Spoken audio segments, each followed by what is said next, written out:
la distinción en la voluntad de Dios. La distinción. Una de las secciones en la clase de predicación tiene que ver con ayudar a los estudiantes a cortar y a eliminar aquellos vicios adquiridos con el tiempo que son un problema a la hora de exponer la Escritura. Y uno de los más repetidos tiene que ver con usar frases hechas que nada aportan al sermón. Hay muchas de esas frases hechas, ¿verdad? Una de ellas es la de estoy a punto de terminar o ya para finalizar. El pastor debería ser el primero en no decir mentiras, ¿verdad? Pero a veces aquí y allá se le escapa la frasecita. Pero otra de las frases más repetidas también es la de se podrían decir tantas cosas aquí, pero no tengo el tiempo. Normalmente el que dice eso no ha estudiado lo suficiente. Pero en este caso me van a permitir que de manera excepcional hagamos una excepción, porque para tratar con la suficiente atención este asunto de la voluntad de Dios, necesitaríamos muchos días. Muchos días. Y no se trata de otra exageración o de una exageración, otra de las cosas que queremos corregir en nuestros estudiantes. Piense un momento en el tiempo que nos llevaría leer toda la Escritura de principio a fin. Porque desde el principio y hasta el final de la Escritura nos encontramos continuamente con este asunto de la voluntad de Dios y de sus implicaciones. Pero no nos quedemos ahí. Toda la Biblia cubre simplemente, entre comillas, un aspecto de la voluntad de Dios. El que Él ha querido revelar con respecto a sí mismo y a sus propósitos. Pero este Dios eterno y sabio que ha pensado y que ha ejercido su voluntad desde antes de la fundación del mundo, ha concebido y ha determinado libre e independientemente todo lo que le ha placido antes de que este mundo existiese. De modo que aún estudiando la Escritura al completo, con toda la exhaustividad que nos fuese posible, solamente estaríamos ante un aspecto de la voluntad de Dios, la que Él ha querido revelar. No es que existan varias voluntades en Dios, distintas voluntades en Dios, diferentes niveles o jerarquía de voluntades en Dios. Se trata de distintos aspectos de una única voluntad, la suya. Pero cuando hablamos de la voluntad de Dios, nos referimos a varias esferas, a varios ámbitos de actuación. Tendríamos que hablar, por un lado, de la voluntad de Dios en cuanto a lo que Dios produce, también conocida como voluntad decretada. Y ahí entra todo lo que tiene que ver con lo que Dios promueve, pero también todo lo que tiene que ver con lo que Dios prohíbe y lo que resulta de ello. Y esta voluntad decretada no puede ser alterada, no puede ser derribada, no puede ser desactivada. Por ejemplo, el hecho de que Dios crease el mundo, incluyendo a todas sus criaturas, responde exclusivamente a su voluntad decretada. Él lo ha promovido así, Él lo ha producido así. Y nada ni nadie podemos decir nada al respecto. Por ejemplo, el que la paga del pecado sea la muerte y después de esto el juicio. Responde exclusivamente a su voluntad decretada, a lo que Dios promueve, a lo que Dios produce. Y nada ni nadie podemos hacer nada al respecto. Por ejemplo, el que Él decidiese encarnarse en la persona de Cristo responde exclusivamente a la voluntad decretada, a lo que Dios produce, a lo que Dios promueve, y nada ni nadie podemos decir nada al respecto. Así lo ha querido Él. Pero por otro lado tendríamos que referirnos también a la voluntad de Dios en cuanto a lo que Dios permite. también conocida como voluntad permisiva. Es decir, lo que Dios permite. Él no es el agente, Él no es el autor, pero lo permite. Aunque no necesariamente le agrade o le satisfaga, lo permite, porque detrás de ello ese mismo Dios tiene un plan mayor. Por ejemplo, Satanás interviniendo en la vida de Job. No es que Dios se deleita en el sufrimiento de Job, pero lo permite.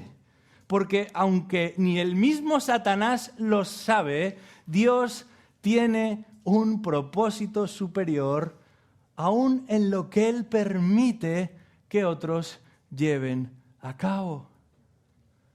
Y tanto lo que Dios produce como lo que Dios permite, de una manera o de otra, hacen parte de lo que llamamos la providencia divina. Esto lo observamos incontables veces a lo largo de la Escritura. Aunque en la mayoría de ocasiones los personajes bíblicos ni siquiera son conscientes de ello. No saben lo que está ocurriendo, pero Dios actúa, interviene, se mueve, como ese padre que no solamente observa cómo su pequeño camina, sino que a medida que avanza, aun sin que éste lo sepa, aparta ciertos objetos a un lado. En determinados momentos, aun sin que este pequeño lo sienta o lo perciba, el Padre lo frena y Dios actúa de esa misma manera. A veces dejando más distancia, a veces vigilándonos muy de cerca.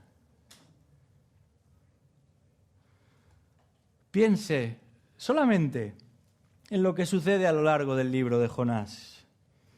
Hay una serie de elementos muy secundarios que van a aparecer o desaparecer de la escena de manera muy llamativa.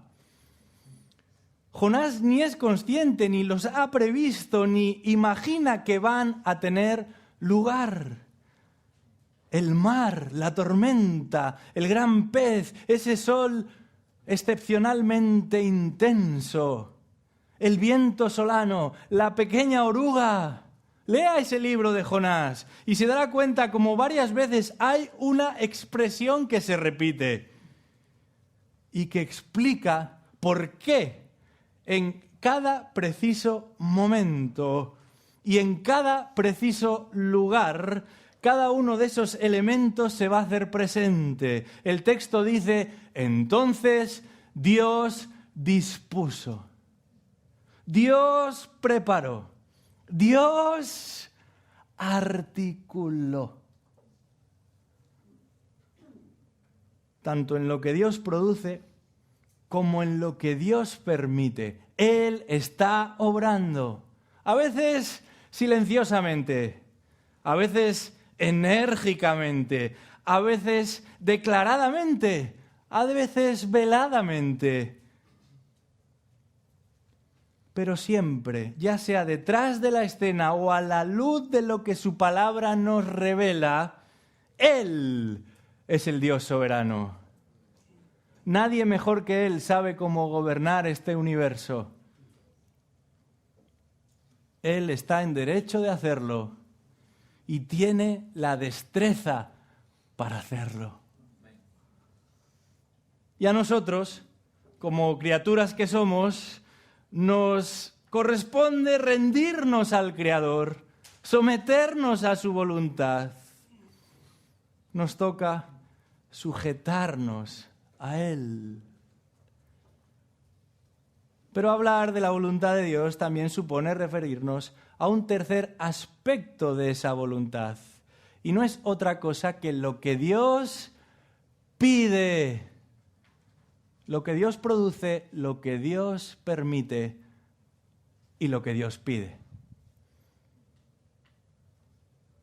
A esto también se le conoce como voluntad revelada o preceptiva, según uno lee aquí y allá. Pero vamos por un momento a Deuteronomio 29:29. No nos estamos parando en un solo texto porque sería injusto para con todos los demás. Deuteronomio 29:29. Algunos se lo saben de memoria, sobre todo cuando no saben cómo responder a una pregunta. Ese es el texto que utilizamos, ¿verdad? Las cosas secretas pertenecen al Señor nuestro Dios. Qué espiritual, ¿verdad? ¿Quién soy yo para entrometerme en su camino? Se lo dejamos a Él. Lo que pasa es que esa es solamente la primera parte del versículo.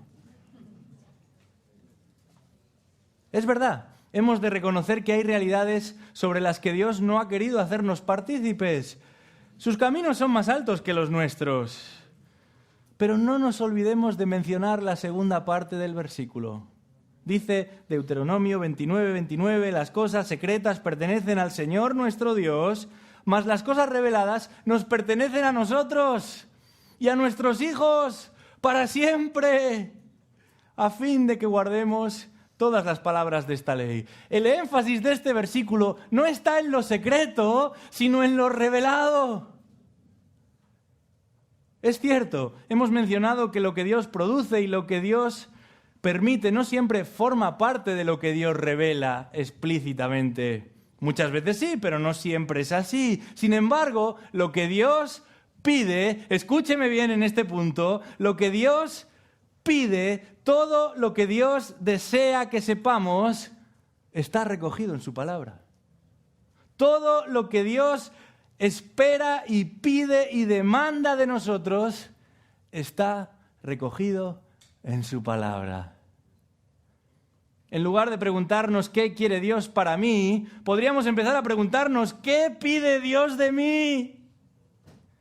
Porque esa es el área en la que podemos y debemos intervenir. Ese es el ámbito en el que podemos y debemos cumplir. Hay algunos pasajes muy explícitos en los que directamente se señalan algunas de estas demandas, de estas peticiones específicas, instrucciones que Él revela con el fin de que las guardemos. Por ejemplo, 1 Tesalonicenses 4:3, esta es la voluntad de Dios, vuestra santificación.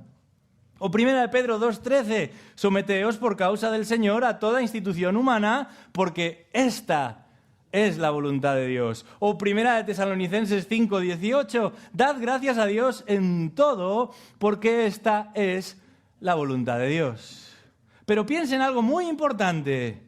Estos son solamente algunos ejemplos donde aparece esa frasecita, es la voluntad de Dios. Pero en realidad cada exhortación, cada mandamiento bíblico, cada advertencia dirigida a cualquiera de sus criaturas en general, pero todas las que son dirigidas a un creyente en Cristo en particular, hace parte de ese ¿qué pide Dios de mí?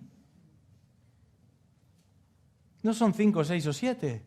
Cada exhortación, instrucción y mandamiento en la Escritura forma parte de ese ¿qué pide Dios de mí? Y eso nos lleva a nuestro último epígrafe, que no es otro que la dirección de la voluntad de Dios. Qué importante es saber a dónde nos dirigimos. Cuando uno tiene que llegar a algún lugar, antes de emprender la marcha, se asegura de que conoce la dirección.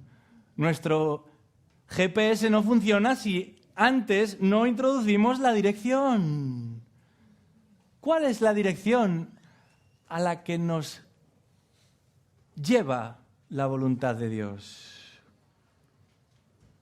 Para algunas personas, aún en el mundo evangélico, el hecho de que Dios ejerza su voluntad de manera soberana e independiente es visto como una amenaza. Una amenaza. Y lejos de ser motivo de gratitud o de seguridad o de tranquilidad, que Dios haga, como enseña el Salmo 115, literalmente lo que le place, que Dios actúe como afirma Daniel capítulo 4, sin que nadie pueda detener su mano, que Dios sea Dios, lejos de ser un motivo de gratitud o de seguridad, de tranquilidad y de paz, les genera desconcierto. Incluso podemos decir que disgusto, ¿Por qué? Porque se preguntan qué espacio le queda al hombre entonces. ¿En qué lugar deja al hombre que Dios ejerza su voluntad? ¿Es que somos simplemente marionetas? ¿Es que somos simplemente una pieza de ajedrez en un gran tablero cósmico con el que Dios se entretiene?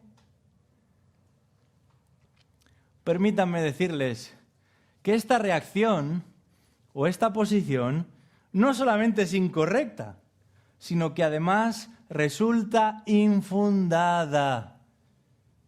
No tiene fundamento. Porque cuando analizamos este asunto de la voluntad de Dios, nos damos cuenta de que sucede justamente lo contrario. Él, en su infinita misericordia, no solamente nos ha dado a conocer su voluntad, sino que nos ha hecho parte especial de su voluntad. Y por eso este asunto de la voluntad de Dios supone una serie de implicaciones para nosotros, sus hijos, y con estas implicaciones, al menos algunas de ellas, quisiera terminar en este día.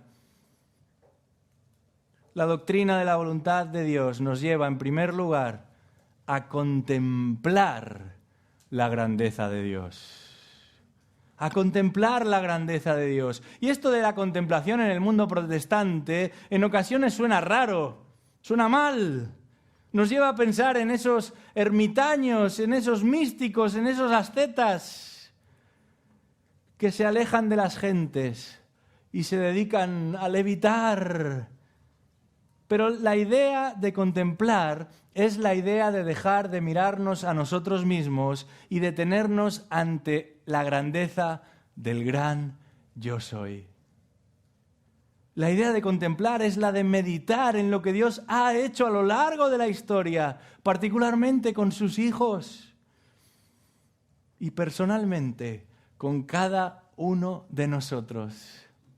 ¿Recuerdan las palabras del Salmo 103? Bendice alma mía al Señor y bendiga todo mi ser su santo nombre. Bendice alma mía al Señor y no olvides ninguno de sus beneficios. Salmo 105, versículo 5. Recordad las maravillas que Él ha hecho, sus prodigios y los juicios de su boca. Y déjeme decirle algo. No hacer esto es un pecado. Es un pecado. Salmo 28, versículo 4. Dales conforme a su obra y según la maldad de sus hechos. Dales conforme a la obra de sus manos. Págales su merecido. Y uno se preguntaría, bueno, ¿qué está haciendo este pueblo? ¿Qué es lo que despierta la ira y el enfado del salmista que clama imprecatoriamente para que Dios ejerza toda su disciplina y juicio? El versículo 5 nos lo aclara. No tienen en cuenta los hechos del Señor ni la obra de sus manos. ¡Qué tremenda bofetada! No meditar, no pensar, no reflexionar, no contemplar a este Dios grandioso es un pecado. Pero que nadie se equivoque, porque no nos quedamos en fase contemplativa. Esto nos lleva directamente a la segunda implicación y no es otra cosa que la confesión. Contemplamos a Dios y decimos como el poeta en el Salmo 8, cuando veo los cielos, obra de tus dedos, la luna y las estrellas que tú has establecido, digo, ¿qué es el hombre para que de él te acuerdes y el hijo del hombre para que lo cuides? Y decimos, como el sabio en Proverbios 16:9, la mente del hombre planea su camino, pero el Señor dirige sus pasos. Y nos sumamos al profeta en Jeremías capítulo 10, versículo 23. Yo sé, oh Señor, que no depende del hombre su camino, ni de quién anda el dirigir sus pasos. Confesar nuestro poco interés en la voluntad de Dios y nuestro poco interés en Dios. En casa tenemos una puerta de cristal que da a la parte trasera y mi hijo menor que actualmente tiene 5 años, siempre que se asoma a mirar, no solamente mira, sino que también toca. Toca con los dedos, toca con la mano, toca con la cara. Y no importa cuántas veces lo limpiemos, una y otra vez sabemos que Él ha estado ahí porque el cristal tiene su marca. Así somos nosotros. El ser humano es especialista en dejar su marca. Allí donde ponemos el dedo dejamos nuestra huella, pero dejamos también nuestra mancha. Aún en lo más hermoso, aún en aquello que no necesita que lo toquemos o manipulemos, los seres humanos somos especialistas en dejar la mancha. Y este asunto no podía ser una excepción. Al meditar en la voluntad de Dios, es posible que necesites confesar, como tantas y tantas veces has estado más interesado en la voluntad de Dios para ti que en la persona de Dios. Más interesado en contratarlo como administrador de fincas y raíces que en sujetarte a su designio soberano. Al meditar en este asunto de la voluntad de Dios, es posible que necesites confesar como aquellos que formaban parte de la iglesia de la Odisea en Apocalipsis 3, que te sientes fuerte, que te ves capaz, autónomo, al punto que muchas veces das prioridad a tus planes, tus iniciativas, tus metas, y el Señor de la iglesia se queda fuera, reduciendo su participación a esperar que cuanto menos nos regale su visto bueno. Censuramos a los que predican el falso evangelio de la prosperidad, porque son unos avariciosos, porque son mundanos. Pero ¿cuántas veces nos dirigimos a Dios como si Él fuera el genio de la lámpara maravillosa? Un genio a nuestro servicio, del que pretendemos extraer lo que nos convenga o alejar lo que nos molesta. Hablamos contra arminianos y demás especies, porque no creen en un Dios totalmente soberano. Pero vivimos frustrados cuando las cosas no van como prevemos, cuando las cosas no salen como nos gustaría. Al meditar en este asunto de la voluntad de Dios, es posible que necesites confesar que no estás tan preocupado por la voluntad de Dios, de un Dios magnífico y majestuoso, sino más bien interesado en saciar tu curiosidad, en suavizar tu preocupación, en sanar esa herida de la que te quieres ver libre. Es posible que necesites confesar, como escribió Charnock, que no nos corresponde a nosotros, que no solo no conocemos nada acerca del ayer, sino que no sabemos nada acerca del mañana, cuestionar al Dios infinitamente sabio. Que el Señor nos perdone. Pero además de contemplar y confesar, hay una tercera implicación, y es conformarnos a la voluntad de Dios. Conformarnos a la voluntad de Dios y con la voluntad de Dios. Dicho de otra manera, obedecer. 1 Juan 2:16 dice, porque todo lo que hay en el mundo, la pasión de la carne, la pasión de los ojos, la arrogancia de la vida, no proviene del Padre, sino del mundo. Y el mundo pasa y también sus pasiones, pero el que hace la voluntad de Dios permanece para siempre. Esta misma observación la encontramos en el capítulo 5 de Efesios, versículo 15. Este texto es magnífico. Vamos a leerlo un segundo.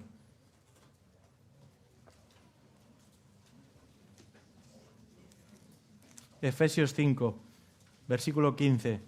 Dice así: tened cuidado cómo andáis, no como insensatos, sino como sabios, aprovechando bien el tiempo, porque los días son malos, así que no seáis necios, sino entended cuál es la voluntad del Señor. Y no os embriaguéis con vino, en lo cual hay disolución, sino sed llenos del Espíritu Santo. Y a lo largo del capítulo 6 se planean y se plantean distintos escenarios en los que esta obediencia a la voluntad de Dios tiene lugar, sujetándonos en la iglesia, sujetándonos en las relaciones familiares, sujetándonos el trabajo, porque estamos siendo respetuosos con el Espíritu de Dios. Esto es lo que Cristo desea, lo que Cristo ora y lo que Cristo espera que los suyos deseen y por lo que también oren. Mateo capítulo 6 dice que el Señor les enseñó a orar diciendo: Padre nuestro que estás en los cielos, santificado sea tu nombre, venga tu reino, hágase tu voluntad, así en la tierra como en el cielo.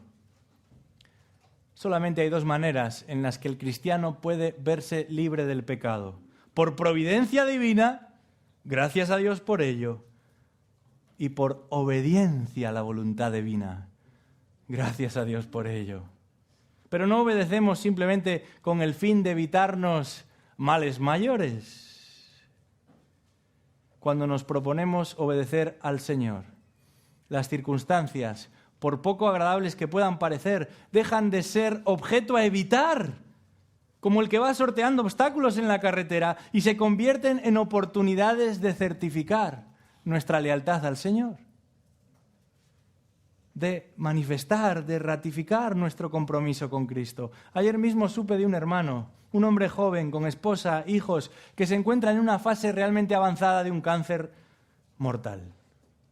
Y sin duda oramos que el Señor obre por sanidad, pero me contaban cómo ha sido ahora, en medio del desgaste físico, en medio del dolor y de la debilidad, cuando su testimonio se ha vuelto más poderoso, llegando a ser un impacto para otros, de manera que este hombre está siendo obediente, no a pesar de las circunstancias, sino a través de las circunstancias. Eso es lo que hacemos cuando nos conformamos a la voluntad de Dios. Pero hay otra implicación, y no es otra cosa que crecer, en este caso, en el conocimiento de su voluntad. Hemos leído el texto de Efesios capítulo 5, pero fíjense bien en el versículo 17. Ahí dice: no seáis necios, sino entended cuál es la voluntad del Señor. Necios. Está en plural. Se ve que no era cosa de uno solo. Literalmente insensatos, imprudentes, ignorantes. Digámoslo de otra manera. En el momento en que la voluntad de Dios se vuelve cognoscible, se vuelve accesible, en ese momento la voluntad de Dios se convierte en una prioridad para nosotros, sus hijos. Y no adentrarse en ella, dice el apóstol, permítame la expresión, no adueñarse de ella, resulta tan necio como desconcertante. Porque la pregunta ya no es cómo conocer la voluntad de Dios, sino ¿por qué no conocer la voluntad de Dios? ¿Qué me llevaría a mí, que he sido capacitado para ello y comisionado a ello, qué me llevaría a mí a no querer conocer a un Dios que se ha revelado? El texto es claro. Versículo 17 de Efesios capítulo 5. Necedad. Ya sea en forma de orgullo, pensando que no la necesito, o en forma de pereza, pensando que no la necesito. Esto es una torpeza, una insensatez. Hermanos, debemos crecer en el conocimiento de la voluntad de Dios, porque hay mucho margen de crecimiento todavía. Hay mandamientos que obedecer y bendiciones que agradecer. Hay beneficios espirituales por descubrir, caudales de gracia por atesorar. Y no importa cuánto te dediques a ello, siempre te quedarás corto. Esto nos lleva de la mano a las dos últimas implicaciones. Me van a regalar 5 minutos. Se los devolveré en el cielo. Otra implicación es confiar. Esto es lo que Jesucristo enseñó a sus discípulos en el llamado Sermón del Monte. Ahí en el capítulo 6 de Mateo, versículos 24 al 33. La idea está en que nos dediquemos a lo que Dios ha revelado, a lo que Dios demanda de nosotros y le dejemos a Él todo aquello que no está en nuestras manos controlar. que dejemos de afanarnos y de preocuparnos por tantas cosas que ni siquiera están en nuestra mano. Y confiemos en aquel que tiene cuidado de nosotros. Una vez que sabemos que su voluntad es buena, agradable y perfecta, debemos confiar en que su voluntad es buena, agradable y perfecta. Una vez que conocemos que a los que a Dios ama todas las cosas ayudan a bien, debemos confiar que a los que a Dios aman todas las cosas ayudan a bien. Uno de los autores que más ha profundizado en este asunto fue un puritano inglés llamado John Flavel. Escribió un libro muy famoso acerca de la providencia divina y habla mucho de confiar en Dios en medio de las crisis. Y uno pensará, qué fácil es escribir, ¿verdad? Este hombre perdió a 4 esposas. Y no es que tuviese 4 esposas al mismo tiempo. Es que una tras otra se fueron muriendo. Y no solamente sus esposas, también sus hijos, todos ellos. Este hombre solo y sin la compañía de ninguna de sus esposas o de sus hijos escribió este libro y puso lo siguiente: ¿haces tú bien en enojarte tanto ante esta voluntad de Dios? Ciertamente, cuando consideren todo, verán que hay una gran razón para estar tranquilos y satisfechos bajo la mano de Dios. Gloria a Dios por este hombre que supo confiar en Dios. A pesar de las desgracias y dificultades y a través de las desgracias y dificultades. Una última implicación: confirmar. Porque llegados a este momento, alguno estará pensando, bueno, todo esto está muy bien, pero se acerca peligrosamente el momento del final del taller y todavía no sé con quién debo casarme.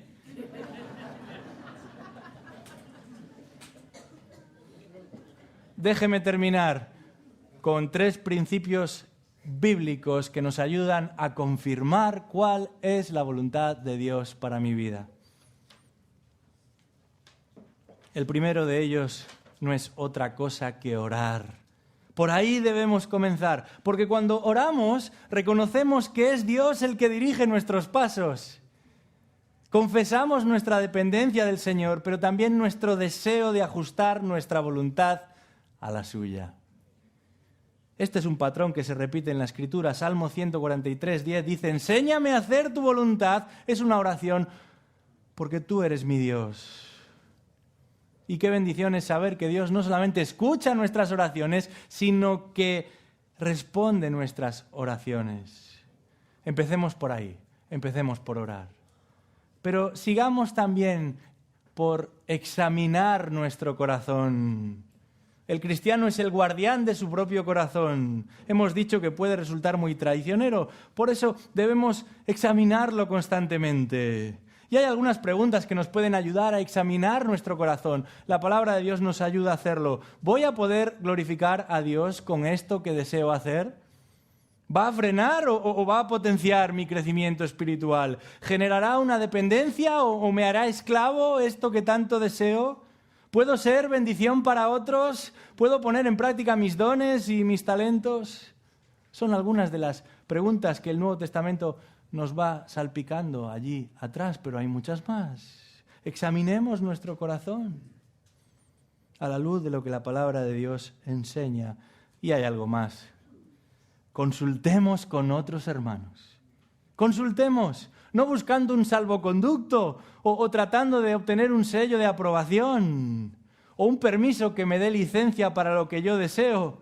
Algunos manejan buscar consejo como el niño que primero habla con su papá y como le dice que no habla con su mamá y como le dice que no habla con la abuelita y como le dice que no habla con la vecina.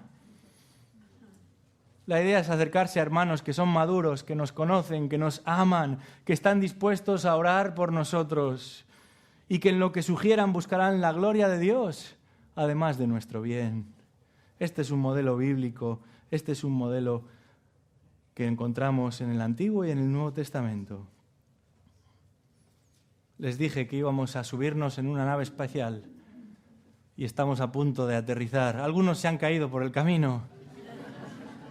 A otros tendrán que despertarlos porque hay que abandonar la nave. Pero quisiera terminar con una palabra de ánimo. Sin duda, este tema de la voluntad de Dios es realmente extenso y nos hacían falta notas, como pudieron comprobar. Un tema que afecta a cada instante de nuestra vida, no solo por lo que nosotros hemos de decidir, sino aún por aquello que no está en nuestras manos el decidir.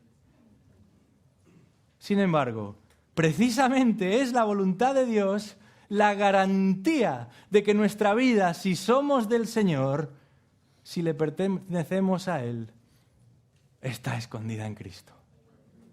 Es la garantía, la voluntad de Dios, que a pesar de las luchas y las pruebas, de nuestras torpezas y debilidades, podamos decir eso de que si Dios está por nosotros, ¿quién contra nosotros? Porque ninguna cosa, ni siquiera nuestras malas decisiones, nos podrán separar del amor de Dios que es en Cristo Jesús, Señor nuestro. Vamos a orar. Señor de cielos y tierra, te damos las gracias por tu palabra, porque es luz en un mundo oscuro, es guía ante nuestra confusión, es la ayuda que necesitamos. Te alabamos por haberte revelado a nosotros, gusanos inmundos, por habernos alcanzado por la persona de Cristo. Ayúdanos, oh Dios, no solamente a crecer y a conocerte más, sino a obedecerte y a adorarte mejor. Te pedimos que podamos vivir vidas que te honren, que podamos buscar tu voluntad y no la nuestra, como Cristo lo hizo. Oramos esto y descansamos en ti, en el nombre que es sobre todo nombre, el nombre de Cristo. Amén.